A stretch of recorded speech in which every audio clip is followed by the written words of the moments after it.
So friends, welcome to you in our YouTube channel English Speaking Course Shiroda and I am Namrata Kudav and today we are going to learn simple future tense. त्याला आपण दुसऱ्या पद्धतीने future indefinite tense. Okay, तर हे video बघण्या अगोदर तुम्ही यावर मी सगळ्या टेन्स वर हाऊ टू मेक सेंटेन्स म्हणजे वाक्यांची रचना कशी करायची सगळ्या टेन्स मध्ये मराठी इंटू इंग्लिश यावर काय केलेलं आहे व्हिडिओज काढलेले आहेत ते तुम्ही अगोदर नक्कीच बघा. त्यानंतर तुम्हाला हे क्वेश्चन कसं तयार करायचं आहे ते समजणार आहे. ओके, मग त्यासाठी त्या सर्व टेन्सची Marathi into English how to make सेंटेन्सची प्लेलिस्टची लिंक मी तुम्हाला या व्हिडिओच्या डिस्क्रिप्शन बॉक्सच्या खाली दिलेली आहे. त्या ठिकाणी तुम्ही नक्कीच बघा आणि अजूनही तुम्ही आमच्या चॅनलला सबस्क्राईब केले नसाल तर नक्कीच करा आणि बेल आयकॉनला प्रेस करायला विसरू नका. So let start. बघा, आज आपण कोणता टेन्स बघणार आहोत? Simple future tense. याला आपण कोणता टेन्स म्हणतो? फ्युचर इनडेफिनिट टेन्स असंही बोलतो. म्हणजे काय? साधं भविष्यकाळ. म्हणजे काय? भविष्यकाळात होणारी म्हणजे एखादी क्रिया होणार आहे. लाईक मी परीक्षा देणार, तो उत्तर देईल, ती अभ्यास करणार, तो अभ्यास करेल. म्हणजे काय? मराठी प्रश्नाच्या शेवटी काय येणार बघा, म्हणजे वाक्याच्या शेवटी करणार, करेल, करू, करशील यांचा वापर केला जातो. म्हणजे काय? ती भविष्यकाळात होणारी क्रिया आहे. ओके, तर आता बघा या ठिकाणी आपण काय बघणार आहोत? प्रश्न बघणार आहोत. तर व्हर्बल क्वेश्चन बघणार आहोत. ओके, व्हर्बल क्वेश्चन पॉझिटिव्ह आणि निगेटिव्ह बघणार आहोत दोन्ही पद्धतीने. काय व्हर्बल क्वेश्चन आपण कशाला बोलतो? तर ज्या प्रश्नाच्या उत्तराची सुरुवात येस किंवा नो ने होते. लाईक तू बोलणार का? मग आता तू बोलणार का म्हणजे उत्तर कसं येणार? हो मी बोलणार किंवा नाही मी बोलणार नाही. ओके, मग या प्रश्नाची उत्तराची सुरुवात येस किंवा नो ने होते त्याला आपण काय बोलतो? व्हर्बल क्वेश्चन असं बोलतो. तर आता बघा हे सगळे मी व्हर्बल क्वेश्चन पहिले पॉझिटिव्ह आपण बघूया नंतर निगेटिव्ह बघूया. मग आता हे सगळे व्हर्बल क्वेश्चन आहेत. आता व्हर्बल क्वेश्चन बघा मी तुम्हाला सांगितलेलं आहे की प्रत्येक प्रश्नाच्या शेवटी काय येतं? काचा वापर केला जातो. काय? काचा वापर केला जातो. मग आता बघा तो जोरात धावणार का? आता बघा वाक्याच्या शेवटी काय आलं बघा? काचा वापर केला गेला. धावणार का? ओके, त्यानंतर वाक्याच्या या ठिकाणी तुम्ही काय करा? अंडरलाईन करून घ्या जेणेकरून नार. मग या ठिकाणी वाचेल, वाचणार, वाचू, वाचशील म्हणजे काय? भविष्यकाळात ती क्रिया होणारी आहे असं याचं काय होतं? या ठिकाणी बघा त्याचा फॉर्म्युला लिहून दिलेला आहे. विल किंवा शाल प्लस सब्जेक्ट प्लस वर्ब आणि ऑब्जेक्ट. आता विल आणि शालचा वापर कुठे करायचा मी तुम्हाला बऱ्याच व्हिडिओमध्ये सांगितलेला आहे. आय आणि वुई असेल त्यावेळी शालचा वापर केला जातो आणि इतर सर्वांना विलचा वापर केला जातो. पण मॉडर्न इंग्लिशमध्ये आय आणि वुईला सुद्धा विलचा वापर केला जातो. म्हणजे सगळ्याच सब्जेक्टना विलचा वापर केला जातो. ओके, तर या ठिकाणी बघा व्हर्बल क्वेश्चन म्हणजे काय? शेवटी काय येतो आणि आता आपण सिंपल फ्युचर मध्ये सॉल्व्ह करतो त्यामुळे काय येणार बघा? वाक्याच्या शेवटी धावणार, धावेल, धावशील, धावू यांचा वापर केला जातो. मग आता बघा तो जोरात धावणार का? आता हे क्वेश्चन आहे. ओके, तो जोरात धावणार का म्हणजे काय? ती क्रिया भविष्यकाळ होणारी आहे. म्हणजे काय? हा व्हर्बल क्वेश्चन आहे पॉझिटिव्ह. याचं उत्तर काय येणार? येस किंवा नो ने स्टार्ट होतं. आता हे क्वेश्चन आपण सॉल्व्ह करायचं आहे. हा फॉर्म्युला दिलेला आहे या ठिकाणी तुम्ही टिक करा.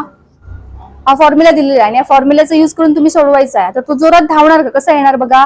पहिले विल किंवा शाल युज करायचं. ओके, मग आता विल मी तुम्हाला सांगितलेलं आय आणि वुई असेल त्यावेळी शाल येतं पण आता मॉडर्न इंग्लिश मध्ये सगळ्यांनाच विलचा वापर केला जातो. ओके, मग आता काय येणार बघा? पहिलं विल नंतर सब्जेक्ट काय येणार? तो म्हणजे काय? ही. मग कसं येणार? Will he run. धावणे म्हणजे अत्यंत वर्ब कुठे असतं बघा?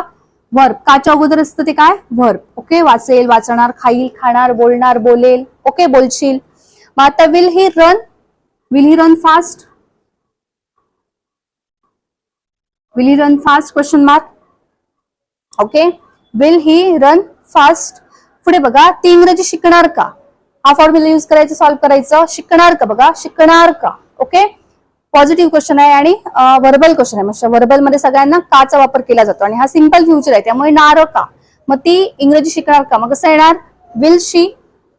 विल नंतर सब्जेक्ट काय करता काय? शी म्हणजे ती. Will she learn English. Will she learn English question mark. Okay, will she learn English.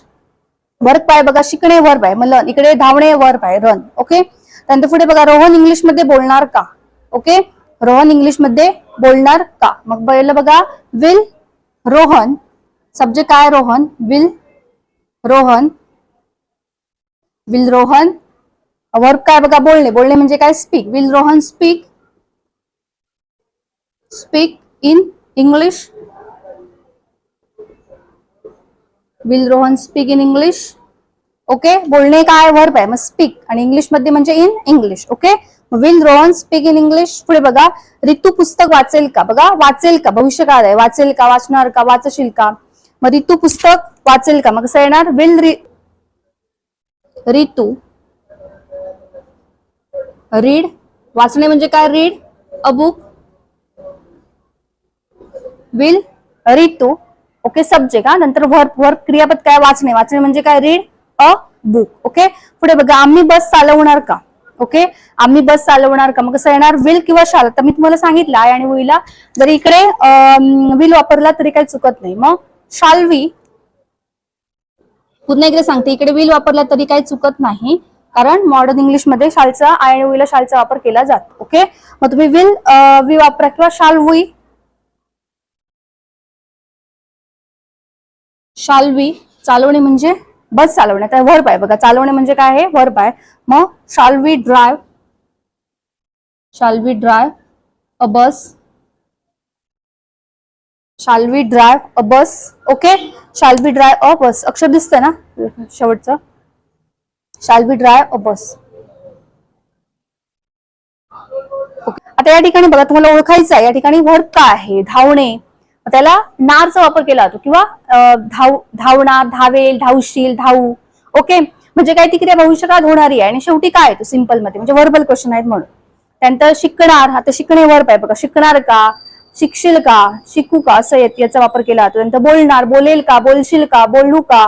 Okay, हे समजून घ्या जरा, म्हणजे काय फ्युचर मध्ये काय येतं, वाक्याच्या शेवटी ती क्रिया होणारी आहे, धावणार का, धावशील का, धावू का, आणि शेवटी काचा वापर केला जातो. हा वर्बल क्वेश्चन आहे म्हणून. ओके, मग आता हे काय आहेत, पॉझिटिव्ह आहे. पॉझिटिव्हचं पुन्हा एकदा सांगते, आपण कोणता टेन्स बघितला, सिंपल फ्युचर टेन्स, म्हणजे त्याला आपण काय बोलतो, फ्युचर इनडेफिनिट टेन्स, साधा भविष्यकाळ. त्याचा फॉर्म्युला लिहून दिलेला आहे, विल किंवा शाल प्लस सब्जेक्ट, वर्ब आणि ऑब्जेक्ट. म्हणजे काय, वर्बल क्वेश्चन मध्ये शेवटी काचा वापर केला जातो. ओके, आता हे सगळे पॉझिटिव्ह झाले. आपण काय करूया, त्याच्यामध्ये निगेटिव्ह, हेच क्वेश्चन निगेटिव्ह फॉर्म मध्ये आपण चेंज करूया. या ठिकाणी बघा, सिंपल फ्युचर टेन्स, साध्या भविष्यकाळामध्ये आपण मगाशी पॉझिटिव्ह वाक्य बघितली, आणि आता आपण त्यामध्येच काय बघणार आहोत, निगेटिव्ह वाक्य बघणार आहोत. सिंपल फ्युचर टेन्स, त्याला आपण कोणता शब्द बोलतो दुसऱ्या पद्धतीने, फ्युचर इनडेफिनिट टेन्स. ओके, मग त्यावेळी त्याचा मगाशी ज्यावेळी आपण पॉझिटिव्ह क्वेश्चन सॉल्व्ह केले, व्हर्बल क्वेश्चन, आता आपण हे काय बघितले, व्हर्बल क्वेश्चन बघितले. व्हर्बल क्वेश्चन म्हणजे काय, शेवटी काचा वापर केला जातो, प्रश्नाच्या शेवटी काचा वापर केला जातो, आणि म्हणजे काय, तर त्या प्रश्नाचं उत्तर येस किंवा नो ने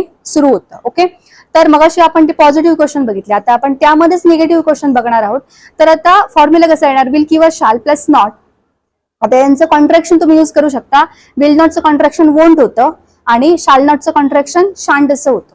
मग आता मी तुम्हाला सांगितलेलं आहे की आय आणि वी असेल त्यावेळी सुद्धा मॉडर्न इंग्लिशमध्ये आय आणि वीला विलचा वापर केला जातो. ओके, त्यानंतर सब्जेक्ट म्हणजे करता, वर्ब आणि ऑब्जेक्ट. आता बघा, वर्बल क्वेश्चन मध्ये आपण काय बघणार आहोत, निगेटिव्ह क्वेश्चन बघणार आहोत.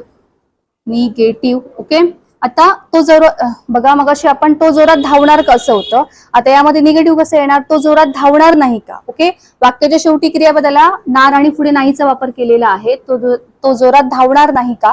त्यानंतर पुढे ती इंग्रजी शिकणार नाही का. ओके, नार नाही का. त्यानंतर रोहन इंग्लिश मध्ये बोलणार नाही का. ओके, काय, नार नाही का, म्हणजे वाक्याच्या शेवटी काय येतं, नार आणि पुढे नाहीचा वापर केला गेलेला आहे, कारण आपण हे क्वेश्चन निगेटिव्ह फॉर्म मध्ये बघतो, आणि वर्बल क्वेश्चन असल्यामुळे प्रश्नाच्या शेवटी काचा वापर केला गेलेला आहे. ओके, बघा, वर्बल क्वेश्चन असल्यामुळे वाक्याच्या शेवटी प्रश्नाच्या शेवटी काचा वापर केला गेलेला आहे, आणि आपण सिंपल फ्युचर टेन्स म्हणजे फ्युचर इनडेफिनिट टेन्स सोडवतो, त्यामुळे वर्बला नारचा वापर केला गेला आहे. म्हणजे नार येतं, किंवा आता फॉर एक्झाम्पल करणे आहे, मग करणार का, करशील का, करू का, ओके, करेल का, यांचा वापर केला जातो. म्हणजे काय, तर ती क्रिया भविष्यकाळात होणार आहे. पुढे बघा, ओके, आता पहिला क्वेश्चन बघा, तो जोरात धावणार नाही का, मग कसं येणार, विल शाल नॉट. ओके, मग आता मी तुम्हाला सांगितलेलं आहे त्या ठिकाणी ही विल आपण म्हणजे विल, हिला विलचा वापर केला जातो. मग आता त्यामध्ये निगेटिव्ह विल नॉट किंवा वोंटचा वापर केला तरी चालेल. तर विल आणि नॉट. ओके, विल किंवा शाल याच्यापैकी एक युज करायचा आहे. मग विल आणि पुढे नॉट, मग त्याच्याऐवजी आपण विल नॉटचं कॉन्ट्रॅक्शन वोंट असं युज करू शकता. मग कसं येणार, won't he run fast question mark. एवढं चेंज आहे. मग असे आपण विल ही घेतलेलं, आता काय घ्यायचं, वोंट ही घ्यायचं. त्यानंतर ती इंग्रजी शिकणार नाही का, मग कसं येणार बघा, विलशी घेतलेलं, मग याचं निगेटिव्ह काय होतं, विल नॉटचं कॉन्ट्रॅक्शन घ्यायचं आहे, कारण हा क्वेश्चन निगेटिव्ह आहे. मग कसं येणार, वोंट शी. ओके, विल नॉटचं कॉन्ट्रॅक्शन वोंट आणि शी. मग वोंट शी लर्न इंग्लिश. पुढे बघा रोहन इंग्लिश मध्ये बोलणार नाही का, मग कसं येणार नाही का. विल रोहन, मग कसं येणार विल रोहन आपण घेतलेलं पॉझिटिव्ह मध्ये. आता हे चेंज करायचं, काय येणार वोंट रोहन. काय won't Rohan speak in English. पुढे बघा रितू पुस्तक वाचणार नाही का, मग विल रितू असं होतं. मग चेंज करायचं, काय येणार वोंट. विलचं कॉन्ट्रॅक्शन निगेटिव्ह आहे त्यामुळे विल नॉट किंवा वोंट, सॉरी विल नॉटचं कॉन्ट्रॅक्शन काय होतं वोंट, किंवा तुम्ही विल नॉट असं युज केला तरी चालेल. विल नॉट रितू किंवा विल नॉट रोहन किंवा वोंट. ओके. पुढे आम्ही बस चालवणार नाही का, मग शाल किंवा विलचा वापर केला तरी चालेल. विल नॉटचं कॉन्ट्रॅक्शन वोंट लिहिला तरी चालेल किंवा शाल नॉट किंवा शांट लिहिला तरी चालेल. या ठिकाणी मी शाल घेतलेलं, मग त्यामुळे shan't we drive a bus. Okay. मग आता पुन्हा एकदा आपण क्वेश्चन बघूया. तो जोरात धावणार नाही का, मग आपण simple future tense verbal negative question solve करतो. म्हणणार नाही का यांचा वापर बघा. Won't he run fast. पुढे ती इंग्रजी शिकणार नाही का, मग वोंट शी लर्न इंग्लिश. त्यानंतर रोहन इंग्लिश मध्ये बोलणार नाही का, मग won't Rohan speak in English. पुढे रितू पुस्तक वाचणार नाही का, मग won't Ritu read a book. Next आम्ही बस चालवणार नाही का, मग शांट वी किंवा won't we drive a bus. Okay. आता ज्यावेळी आपण simple future tense negative question solve करतो त्यावेळी simple future tense negative verbal negative मध्ये will not, won't, shall not, shan't, त्यानंतर सब्जेक्ट, व्हर्ब आणि ऑब्जेक्ट. ओके. हा फॉर्म्युला तुमच्या लक्षात असला पाहिजे. आणि क्वेश्चन मध्ये वाक्याच्या व्हर्ब पासून पुढे येणार का, बोलणार का, खाणार का, खाईल का, करशील का यांचा वापर केला जातो. म्हणजे काय ती क्रिया भविष्यकाळात होणार आहे. ओके. भविष्यकाळात होईल. तर या ठिकाणी हे जे क्वेश्चन दिलेले आहेत ते काय करा, तुम्ही सॉल्व्ह करण्याचा प्रयत्न करा. अजून त्याच्यावर एक्स्ट्रा क्वेश्चन सॉल्व्ह करा, जेणेकरून तुमची काय होणार प्रॅक्टिस होणार.